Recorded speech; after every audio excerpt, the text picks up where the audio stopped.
বিসমিল্লাহির রহমানির রহিম। সূরা মুমিনুন। আল্লাহ বলেন, হ্যাঁ, মুমিনের বৈশিষ্ট্য হবে এটাই যে সে কোনোভাবে কোনো ধরনের ফালতু কাজের সাথে নিজেকে জড়াবে না। অথচ আমাদের দিনগুলিও কি হেলায় কেটে যাচ্ছে? দিন দুনিয়ার সকল ক্ষেত্রে আমাদের উদাসীনতার চোখে পড়বার মতো। সব কিছু কেমন যেন খাপছাড়া। আমাদের মধ্যে বহু যুবকের রাত কাটে হাতের স্মার্টফোনটির দিকে, অবাক নয়নে তাকিয়ে থাকে। রাতভর অযথা বিষয় নিয়ে ঘাটাঘাটি, সোশ্যাল মিডিয়ার শান্ত শর্টস ও রিলস তো আছেই। এত কাজ শেষে ক্লান্তিতে চোখটা আপনা আপনি বুজে আসে। ফজর কোথা দিয়ে এলো আর কোথা দিয়ে গেল তা দেখবার সুযোগ কই? মুসলিম যুবকের জন্য আফসোস, একটির চিন্তা করা দরকার।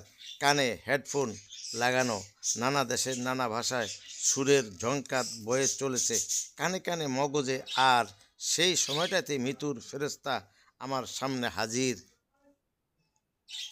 তখন কি অবস্থা হবে আমার? ঠিক কিভাবে মৃত্যুর পর আমি জেগে উঠব? আল্লাহর সামনে কোন মুখে দাঁড়াবো? ভাববার সময় আমাদের হাতে আছে কি? তিরমিজি 2317, ইবনু মাজা 3776। এরপরে সূরা নূর। তারতিব নুজুল, নাজিলের ধারাবাহিকতা তথা কোনো সূরার পর নাজিল হয়েছে তা বিবেচনায় এটি 102তম সূরা।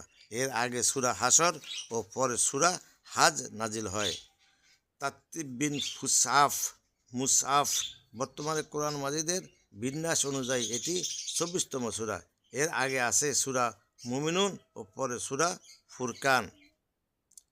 নূর মানে আলো। এ সূরার 35 নং আয়াতে আলো নিয়ে বিশেষ সুন্দর একটি উপমা এসেছে। সেখানে আল্লাহ তাআলা নিজেকে বিশ্বজগতের আলো হিসাবে দেখে সূরার নাম হয়েছে নূর। নামের রহস্য বলা হইল আর কি। মেজর থিম: ব্যভিচারের শাস্তি, অপবাদ রটানোর পরিণতি, আল্লাহর পক্ষ থেকে দিক নির্দেশনা, ইমানের আলামত, নৈতিকতা ও আচরণবিধি। সূরার শুরু শেষ সম্পর্কে আল্লাহ বলেন, সূরাটি শুরুতে আল্লাহ স্পষ্ট করে তার বিধিবিধান জানিয়ে দেওয়ার কথা বলেছেন। তার বান্দাদের মাঝে কে সকল নিয়ম কানুন মেনে চলে আর কে বিরোধিতা করে সেই ব্যাপারেও তিনি পূর্ণ ওয়াকিবহাল।